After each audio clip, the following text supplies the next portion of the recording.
Премьер-министр Сооронбай Жээнбековдун төрагалыгында Кыргыз Республикасынын өкмөтүнүн кезектеги жыйыны өтүп, анда тийиштүү мамлекеттик органдарга жазгы талаа иштерин өткөрүүнүн алкагында чараларды активдештирүүнү тапшырды. Айыл чарба, тамак аш, өнөр жай жана мелиорация министри Нурбек Мурашев маалымдагандай, 2017 жылы жазгы талаа иштерин өз убагында өткөрүү максатында быйыл айдап себүү кампаниясын жана талаачылык иштерине даярдыктарды көрүү, ошондой эле аны өткөрүүгө байланышкан маселелерди ыкчам чечүү боюнча республикалык штаб түзүлгөн. Анын айтымында 2017 жылы жалпы республика боюнча эгилген айыл чарба өсүмдүктөрүнүн түшүмдүүлүк 120.600 гектарды түзүүсү күтүлүүдө. Бул 2016 жылга салыштырмалуу 11.200 гектарга көп жетишилген. Министр кошумчалагандай, сууга суусу менен камсыз кылуу планы, арыктарды жана каналдарды тазалоо боюнча иштер өз убагында аткарылды. Быйылкы жылдын 15 майына карата жалпы республика боюнча 526.000 гектарга же 84,7% жазгы айдап себүү иши жүргүзүлдү. 2018 жылдан баштап буудайдын экинчи репродукциясы, үрөн жана супер элита үрөндөрүнүн дотациялоо маселеси чечилди. Илимий негизде үрөндүн сапатын сорт алмаштыруунун жана сорт жаңылоону өз убагында жүргүзгөндөн көз каранды болот. Тилекке каршы атамекендик селекция акыркы жылдары жаңы сорттон, жаңы сыноо боюнча жана каттоодон өткөн сорттор боюнча үрөнчүлүк иш алып барылган жок. Премьер-министр Сооронбай Жээнбеков белгилегендей, айыл чарба, тамак аш, өнөр жай жана мелиорация министрлиги жергиликтүү өз алдынча башкаруу органдары менен биргеликте дыйкан фермерлер арасында сапаттуу үрөн жана минералдык жер семирткичтер менен камсыз кылуу маселеси боюнча түшүндүрүү иштерин жетишерлик деңгээлде жүргүзгөн эмес. Буга байланыштуу ал атамекендик дыйкан фермерлердин үрөн жана жер семирткичтерге болгон керектөөсүн аныктоо боюнча айыл чарба ассоциациялары менен биргеликте тыгыз иш алып баруу зарылчылыгын баса белгиледи. Негизги багыттар барды айыл чарба эместе, баягы кызматта турган. Ошонун бири мына логистика борбордо. Туура. Бул болмоюнча эртең 10 миң мына гектар ашыгы менен мөмө жемиштер көп мына айдалды. Эртең кантип алып чыгасыңар? Эртең күз келет, баары тең ала баштайт, эртең баары бузулат. Баары тең 1 күндө, 5 күндө, 10 күндө Россияга жеткизе албайсыңар баары. Негизи маселе ушул болуп атпайбы, логистика борбору. Ошону айтып атам мен, ассоциациялар менен ассоциациялар бар. Ушулар жок болсо ошону таап чогулуп бириктириш керек. Аларды бириктирсеңер, ошолордун башы бириккен деген 10-15. Алар чогуу залогду коет баардыгын тең. Үлүшүнө кирет, канча каражаты болсо, залог жетпесе. Буну уюштуруш керек болуп атпайбы? Буну уюштуруп айтпайсыңар. Ада ушундай кетсек, быйыл дагы салынбайт. 10 миң гектар ашык эккен дыйкандардын эртең эмгеги текке кетет эртең. Өкмөт башчы мамлекеттик органдар тарабынан айыл чарба продукцияларын экспорттоо жана импорттоо боюнча координациянын жетишсиздигин жана тийиштүү анализин жоктугун билдирди. Мына чечип бердик 6%. Шарт түзүп бердик. Мамлекеттик органдар тарабынан. Ошол көзөмөл болбой атпайбы? Көзөмөл болбойт. Ошон үчүн 245 миллион болгон 10% кетип атат. Дагы эле айыл чарбасы кетип атат, айыл чарбасына. Сооронбай азыр силерден мен сурасам, бул тизме жок турабы? Экономика министрлигине бергенбиз биз. Чогуу, бул боюнча чогууга. 5 айда 245 миллион алат деген 6% менен. Мына мага келип атат, ала албай жүрүшөт. Мага чейин чыгып атышат. Бүт бюрократияда мананы айыл чарба министр силер кыздар болушуңар керек. Үчүнүгүндө айыл чарба продукция кайра иштеткенге бул кредит берилип атат да. Тизме силерде болуш керек. Айыл банк менен силер иштешиң керек. Жумасына бир жолу айыл банктын төрагасы менен силер жолугушуңар керек. Кимге кандай берилип атат деп. Ошон үчүн мен айтып атам, ассоциациялардын башын бириктирген орган силер болушуңар керек. Чөдөсүңөр да, мына ушуну уюштурулар бул боюнча. Макулбу? Макул. Түшүнүңөр да. 10% деген буга шылтоо жок. 245 миллион. Мамлекет шарт түзүп берип атат. 1,5 миллиардка чейин берели деп атабыз. Каражатты берели деп атабыз. Дагы көбөйтөлү деп атабыз. Дагы киргизип атабыз азыр. 10%-ын жапканга дагы. Немеге киргизип атабыз жогорку кеңешке. Шарт түзүп атабыз да. Ошону көзөмөлдөп айтпайсыңарбы? Премьер-министр ошондой эле Айыл банк ачык акционердик коомунун дыйкан фермерлерге жазгы талаа иштерин жүргүзүүдө жеңилдетилген насыяларды берүү боюнча ишмердүүлүгүн сынга алды. Айыл чарбасынын өнүгүшүнө тоскоолдук болуп атасыңар, Айыл банк. Берген каражатты силер бербей атпайсыңарбы? Мен ошого айтып атам, эмнеге аз берип атасыңар? Переработка боюнча муктаж да. Дыйкан муктаж, фермер муктаж. Ал керек болуп атпайбы каражат? Эмне бербей атасыңар? Даже 1 ай срок. Оңдо болсоң, айтып, мынаны мурунку деңгээлге алып чыкпасаң азыр мына менен. Сен кармабайсың бул жерде. Айырда бизинде Айыл банкка Сен қалаған асын алып бардық па? Анда қарабайсың былтырқыдан түсіресің 4-5 миллионға диқандарға. 160 кредитке. Бұндай Şu oyuncu жүріп отасың, düşürüp koyuyla 425 milyon. Düşündürme vereyinçe. Düşürüp koyuyla beribeyimler. Düşündürme vereyinçe. Düşünbeyim ben sifra söyleyeyim. Mağa düşündürme, sen iştegin barып. Сооронбай Жээнбеков Айылбанк ачык акционердик коомдук жетекчисине 1 айлык мөөнөттө кырдаалды оңдоо боюнча кечиктирилгис чараларды кабыл алууну тапшырды. Мындан сырткары өкмөт башчы өсүмдүктөрдү коргоо, айыл чарба өсүмдүктөрүнүн зыяnkечтери менен күрөшүү жана айыл чарба өсүмдүктөрүнүн үрөөнү, жер семирткичтер жана фермерлерди сууга суусу менен камсыз кылуу боюнча иштерди күчөтүүнү тапшырды. Ошондой эле тийиштүү мамлекеттик органдарга дыйкан фермерлер арасында күчүнө кирүү алдында турган айыл чарба техникалык регламенттери жана Евразия экономикалык биримдигинин ветеринардык жана фитосанитардык жалпы нормалары тууралуу түшүндүрүү иштерин жүргүзүүнү буйруду. Мына топурак кыртышынын асылдыгын абалын көзөмөлдөй турган агрохимиялык лаборатория барго, мына ушулардагы көзөмөлгө алынбай калды. Азыр потребность абдан көп да. Мына ошол боюнча да сунуш берсеңер, иштеп чыгып туруп. Жана Регион боюнча. өткөндө сиз барып келбедиңиз беле? Көрдүм го. Ошондон кийин биз азыр Калган региондордо карап буну абдан керек да бул. Министрликтер менен ведомстволор жарандар менен иштөөгө жетишели көңүл бурбайт. Мамлекеттик органдар жарандардын кайрылууларына ыкчам жооп берүүсү зарыл. Аны менен бирге жооптор мазмундуу жана негиздүү болушу керек. Бул тууралуу премьер-министр Сооронбай Жээнбеков өкмөттүн жыйынында Кыргыз Республикасынын аткаруу бийлигиндеги мамлекеттик органдардын 2016-жылдын 1-кварталына карата аткаруучулук тартиптин абалы боюнча маселени кароонун жүрүшүндө билдирди. Биз өкмөт мыйзамдардын аткарылышын толук камсыздатылган органбыз. Бизден ар бир региондун айылдын өнүгүшү жана ар бир жарандын келечектеги жакшы жашоосуна көз каранды. 2006 жылы Конституцияга киргизилген өзгөртүүлөр жана толуктоорго ылайык бир жактан аткаруу бийлигинин ыйгарым укуктары кеңейтилсе, экинчи жактан биздин жоопкерчилигибиз абдан күчөтүлдү. Мына мен өзүм деле көзүм менен көрдүм. Айрыкча министрлердин орун басарлары парламентке, комитетке даярданбай барып, өздөрү уят болуп, бир маселени айтса, экинчи маселени айтып атат. Бул аткаруу бийлигинин аброюн элдин астында, жалпы коомчулукта кетирип атабыз да. Ошон үчүн дагы жеңилирээк кылып коюптур акылдуу шарбы сунуштарын. Будан катуураак кылса да болмок. Үчүн ошол талапка сиздер жооп бербей атасыңар. Жооп бербей, акылдуу шарбы биде жумшак кылып коюптур. Bir zahmet işte alınsın deyip, kalganına eskertip versin deyip. Biz bundan nesine prinsipalli bağ veriyoruz gerek. Anan bir işimiz oladı. Кыргыз Республикасынын аткаруу бийлигиндеги мамлекеттик органдардын 2016-жылдын 1-кварталына карата аткаруучулук тартиптин абалы тууралуу маселе боюнча Кыргыз Республикасынын өкмөтүнүн аппарат жетекчиси министр Акылбек Осмоналиев баяндама жасады.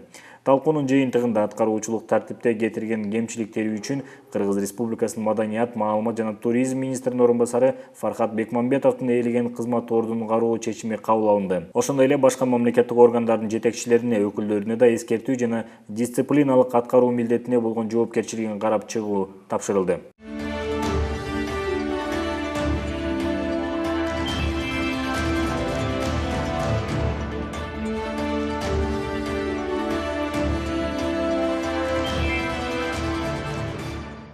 Премьер-министр Сооронбай Жээнбеков Кыргыз Республикасынын төрагалыгы астында өтүүчү Евразия экономикалык биримдигине мүчө өлкөлөрдүн өкмөттөр аралык кеңешинин жыйынына жана көз карандысыз мамлекеттердин шериктештигинин өкмөт башчыларынын кеңешине катышуу үчүн Россия Федерациясынын Татарстан Республикасынын Казань шаарына сапар алды.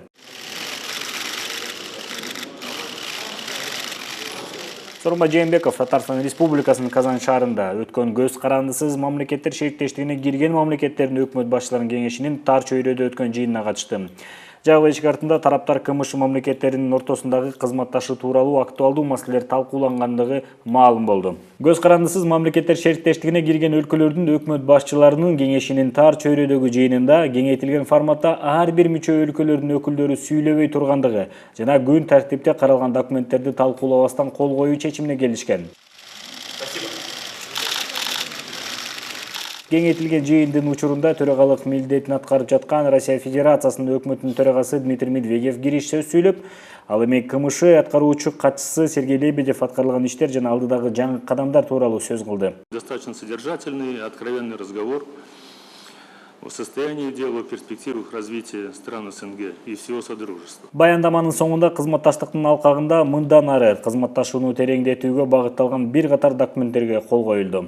Уважаемые коллеги, мы нашу работу продолжаем в Казани, но теперь уже в формате Евразийского экономического союза.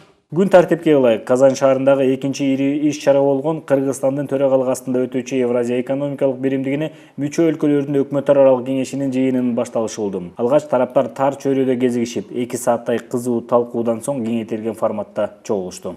Необходимо как можно быстрее завершить формирование. Дүйнө өтө тездик менен өзгөрүп жаткан шартта Евразия өлкөлөрүнүн динамикалуу өнүгүүсүнүн негизги фактору экономиканын перспективалык багыттарын техникалык кайрат жабдуу жана жогорку технологияларды ишке киргизүү болуп саналат, деп билдирди Евразиялык өкмөттөр аралык кеңешинин төрагасы премьер-министр Сооронбай Жээнбеков. Өкмөт башчынын белгилөөсүндө дүйнөлүк каатчылыкта Евразия өлкөлөрүнүн экономикалык туруктуулугу, приоритеттүү тармактардын активдүүлүгүнөн жана технологияларды ишке киргизүү, ошондой эле ыкчам башкаруудан түздөн-түз көз каранды. Необходима цифровая трансформация. Санариптик трансформациялоо зарыл. Кыргызстан 2040 жылга чейин өлкөнү туруктуу өнүктүрүүнүн узак мөөнөттүү стратегиясы иштелип чыгууда. Стратегиянын маанилүү бөлүктөрүнүн бири болуп, жогорку технологиялуу таза коом долбоору саналат. Бул өлкөлөрдөгү санариптик экономикага трансформациялоодогу негизги маселелерди чечүүгө багытталат. Мындай стратегия биримдиктин интеграциялык өнүгүүсүндө узак мөөнөттүү перспектива болууга, экономикалык жактан динамикалуу өнүгүүгө, инвесторлор үчүн жагымдуу шарттарды түзүүгө, жыйынтыгында жарандардын жашоосу үчүн ыңгайлуулукту жаратууга жардам берет. Премьер-министр экономиканы өнүктүрүүнүн жана бизнеске жагымдуу шарт түзүүнүн негизги фактору бул Евразес мамлекеттеринде жана 3-чү өлкөлөр ортосунда экспорттун көлөмүн көбөйтүү экенине басым жасады. Экономиканын приоритеттүү тармактарында биргелешип өнүгүүдө Сооронбай Жээнбеков биринчи кезекте айыл чарба тармагын атады. Мы выступаем за совместное развитие эффективных сельскохозяйственных цепочек.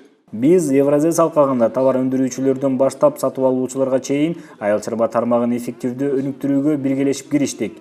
Муну менен катар биздин өлкөлөрдө азык-түлүк коопсуздугун камсыз кылууда баарынан мурда агро өнөр жай тармагындагы продукциялардын атаандаштыкка туруштук берүү боюнча айыл чарба тармагында инновацияларды кабыл алуу баарынан актуалдуу болуп турат. Буга байланыштуу айыл чарба өнөр жай тармагын инновациялык өнүктүрүү боюнча Евразес ишиндеги илимий изилдөө биргелешкен уюмунун тартиби болгон. Илимий дараметти колдонуу механизмин аныктоо маанилүү. Кыргыз Республикасы биргелешкен илимий жыйындарды өткөрүүнү жана суу чарбасында техникалык, ошондой эле маалыматты камсыз кылуу, гендик инженерия тармагында биргелешкен илимий изилдөөлөрдү уюштурууну колдойт. Премьер-министр Сооронбай Жээнбеков керектүү каражаттарды тартуу максатында Кыргыз Республикасынын өкмөтү экономиканы өнүктүрүүгө багытталган өлкөнүн инвестициялык шартын жакшыртууга жана улуттук масштабта максаттуу долбоорлор боюнча иштер улантыларына басым жасады. Евразиялык өкмөттөр аралык кеңешинин жыйынынын жыйынтыгында интеграциялык биримдиктин алкагында кызматташтыкты өнүктүрүүгө багытталган бир катар документтерге кол коюлду. Очередное заседание глав правительств Евразийского межправительственного совета под председательством Кыргызской республики. Хочу отметить высокий уровень организации и благоприятную обстановку, созданную российской стороной. Общий настрой свидетельствует о растущем потенциале и возможностях Евразес. Уверен, что принятые и подписанные сегодня документы будут способствовать развитию дальнейшего сотрудничества. Бул тууралуу Сооронбай Жээнбеков Евразия өкмөттөр аралык кеңешинин кеңири курамындагы жыйынынын соңунда өткөн брифингде билдирди. Өкмөт башчы мындан аркы кызматташуулар тууралуу сүйлөшүлгөн келишимдердин жыйынтыгы тууралуу маалымат берди. Евразес курамындагы өлкөлөр менен санариптик күн тартибинин алкагында биз санариптик мейкиндикти өнүктүрүү тууралуу маселелерди талкууладык. Бул биздин өлкөлөрдүн экономикалык, технологиялык жана социалдык өнүгүүсүнө түрткү болот. Биздин мамлекеттер үчүн агро өнөр жай тармагынын маанилүүлүгүн эске алуу менен биз бул тармакта биргелешкен илимий изилдөө жана өнүктүрүү иш-аракеттерин уюштуруу уюмун түзүү тууралуу сүйлөштүк. Ошондой эле Евразес алкагында товарларга карата спецификалык субсидия тармагында макулдашуу тууралуу да бир пикирге келдик, деди Сооронбай Жээнбеков. Ошондой эле премьер-министр бүгүнкү күндө биздин өлкөнүн тышкы экономикалык ишмердүүлүгүндө бирдиктүү терезе системасынын механизмдерин өнүктүрүү боюнча бирдиктүү иш-аракеттер жүрүп жатканын кошумчалады. Жыйынтыктоо сөзүндө өкмөт башчы Сооронбай Жээнбеков дагы көп иштерди талкуулоо жана аны аткаруу керек экендигин белгиледи. Аны менен бирге Евразес өлкөлөрдүн жалпы маанайы андагы оңдуу мүмкүнчүлүктөрдү көрсөтөт. Ал бүгүнкү кабыл алынган жана кол коюлган документтер кызматташтыктын мындан аркы өнүгүүсүнө шарт түзөөрүнө ишеним артаарын билдирди.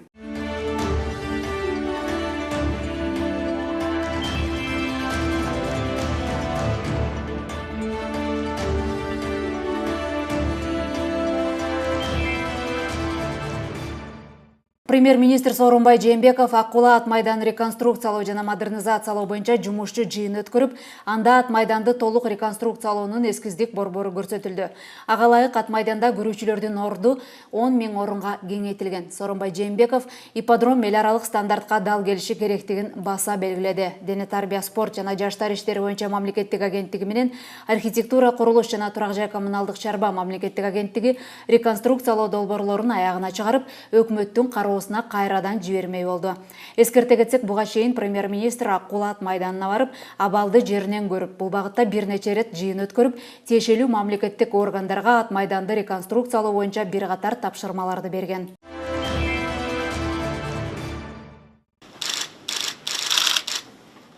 Өкмөт башчы Бириккен Араб Эмиратынын эл аралык кызматташуу жана тышкы иштер министри Шейх Абдалла бин Заид Аль Нахаян менен жолукту. Жолугушууда тараптар Кыргызстан менен Бириккен Араб Эмираты ортосундагы кызматташууну өнүктүрүү тууралуу сүйлөштү. Шейх Абдалла бин Заид Аль Нахая Эмират Кыргызстан менен эки тараптуу кызматташууну бекемдөөгө даяр экендигин белгиледи. Келген делегациянын курамында бизнес чөйрөсүнүн өкүлдөрү Кыргызстандын бизнести өнүктүрүүдөгү шарттарын кароо жана өлкөнүн инвестициялык жөндөмдүүлүгүнө баа берүү үчүн келген. Биринчи вице-премьер-министр Мухаммедкалый Абылгазиев 2017 жылдын январь-апрель айларына республикалык бюджеттин аткарылышы маселеси боюнча кеңешме өткөрдү. 2017 жылы мамлекеттик салык кызматы республикалык бюджетти аткаруу планын 100,1% камсыз кылган. Мамлекеттик бажы кызматы 103,1%, ал эми социалдык фонд 101,7%га аткарган. Вице-премьер-министр Мухаммедкалый Абылгазиев бюджеттин киреше бөлүгүнө чогултууларды аткарылбагандыгы үчүн тийиштүү мамлекеттик органдардын жетекчилерине катуу чаралар кабыл алынаарын да эскертти. Ички иштер министрлиги тарабынан жүргүзүлгөн иликтөөлөргө ылайык республика боюнча 547 мектеп унаа өтүүчү жол боюнда жайгашкан. Бул тууралуу патрулдук милиция башкы башкармалыгынын башчысы Эркин Баев билдирди. Көчөлөрдө талапка жооп бербеген 2969 жол кесилиштери аныкталып, мамлекеттик органдарга аларды колдонуудан четтетүү боюнча буйруктарды жана көрсөтмөлөрдү даярдоо иштери тапшырылды. Эскерте кетсек, премьер-министр 16 майда балдардын жол коопсуздугун камсыз кылуу жана жол кырсыктарынын алдын алуу боюнча жумушчу жыйын өткөргөн. Жыйында республика боюнча бардык жолдун боюндагы мектептердин картасын түзүү тапшырылган. Эми карта боюнча мектепке жакын аймактарда жол коопсуздугуна тиешелүү жабдуулар, жол чырактар жана ылдамдыкты азайтуучу жол тосмолор орнотулат. Быйыл өкмөт 4 ирригациялык объекти ишке киргизет. Анда 1090 гектар жер суу менен камсыздалып, 1960 гектар жердин суу менен камсыз болуу мүмкүндүгү жогорулап, 4200 жаран жумуш менен камсыз болушат. Суу чарба жана мелиорация департаменти 2016-2026 жылдар аралыгында 45 ирригациялык объектини ишке киргизүү тууралуу өкмөткө сунуш берди. Долбоордун жалпы наркы 58 миллиард сом. 65 000 гектар сууга таянтына айланып, 51 000 гектар жерден суу менен камсыз болуу мүмкүнчүлүгү жогорулайт. Аны менен бирге 9,5 000 гектар жер насостук станциядан өз алдынча сугаруу системасына өтөт. Бул тууралуу кененирээк программанын жүрүшүндө суу чарба департаментинин директору маалымат берет.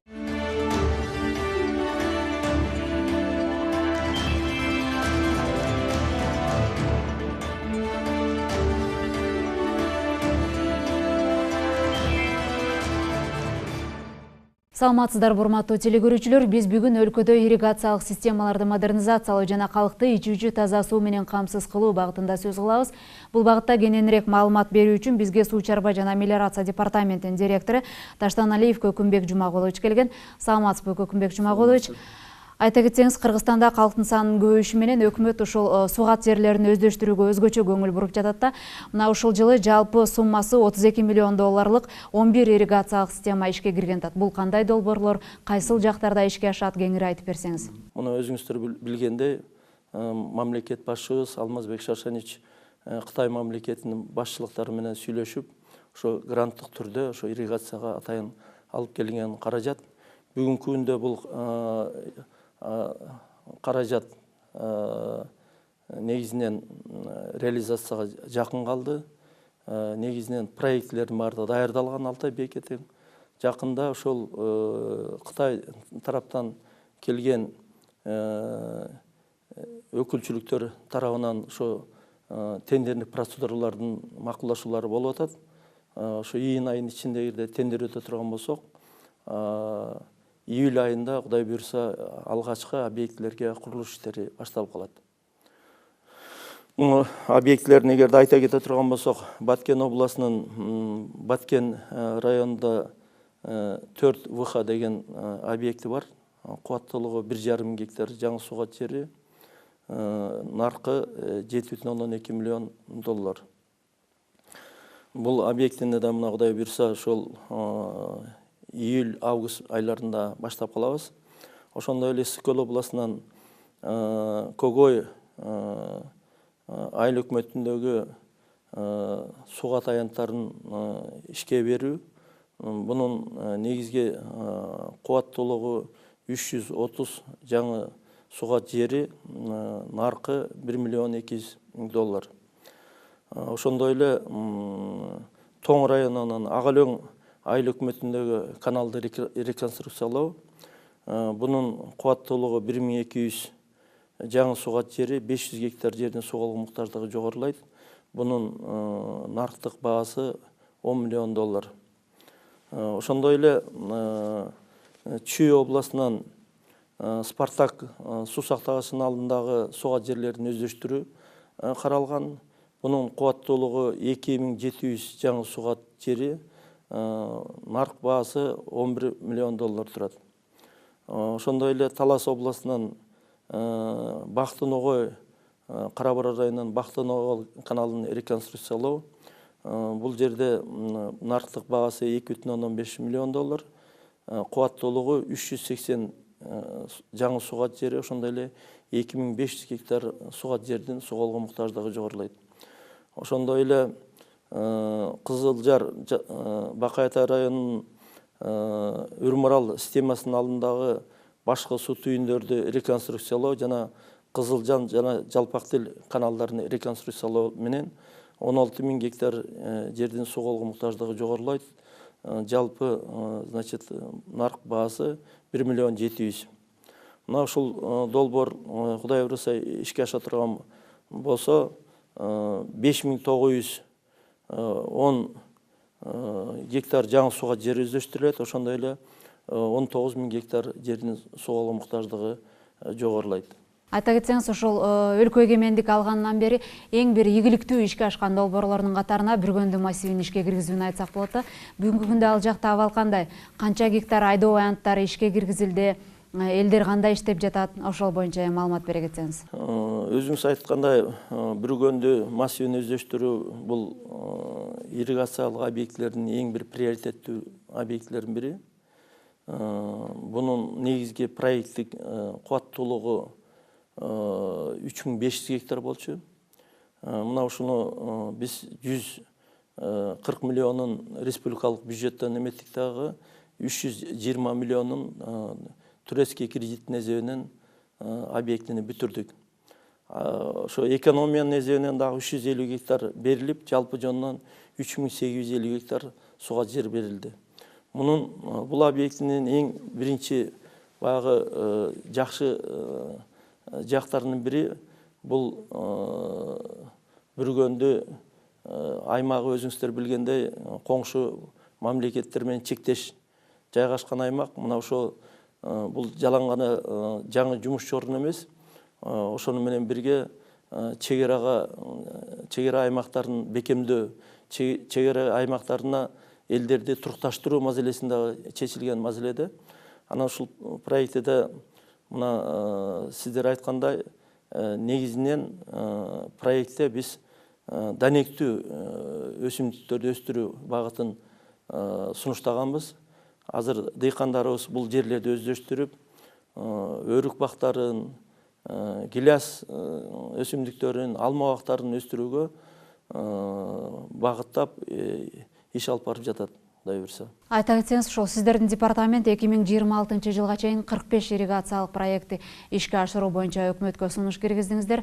Мына ушул боюнча кеңири токтоло кетсеңиз, ушул долбоорлорду ишке ашыруу менен кайсыл аймактар суу менен камсыз болот? Объектилер 45 ирригациялык объект, жалпы наркы 58,8 миллион долларда түшөт. Эгерде ушул ишке аша турган болсо, 65.500 гектар жаңы сууга жери өздөштүрүлөт. Ошондой эле 9,5 гектар жер баягы насос менен сугарылган жерлер өз нугу менен сугарууга өткөрүлөт. Ошондой эле 51.000 гектар сууга жердин сууга болгон муктаждыгы жогорулайт. Ошондой эле дагы 50.000 гектар жердин мелиоративдик абалын жакшыртууга шарт түзүлөт. Мына биз бул объектилерди 3 приоритетке бөлгөнбүз. Биринчи приоритетте баягы инвестиция булактары табылган объектилер, ошондой эле курулуш иштери башталып, баягы аяктоо иретинде болгон объектилерди биринчи приоритетке киргизип атабыз. Экинчи приоритетке ошо инвесторлор менен сүйлөшүүлөр жүрүп аткан объектилерди экинчи приоритет кылып киргизип атабыз. Ошондой эле үчүнчү приоритетке бул жаңы инвестор булактарын издөөгө багытталган объектилерди үчүнчү приоритетке коюп атабыз.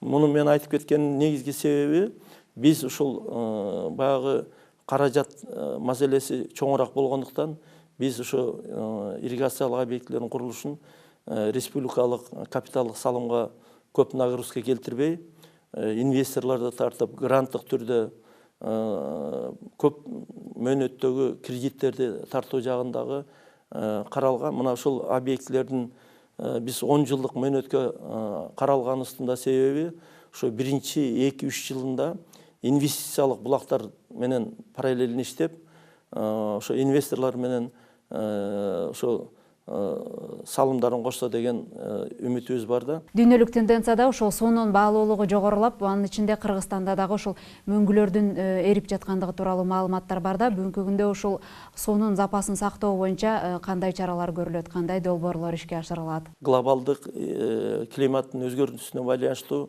суу ресурстары, ошондой эле мөңгүлөрдүн азаюусу болжолдонуп атат. Мына жакынкы 2050 жылдары ошо суу запастары, мөңгүлөрдүн запастары 50%-га азайат деген прогноздор болуп атыр. Мына ошого карата бул программада бул жагы да камтылган.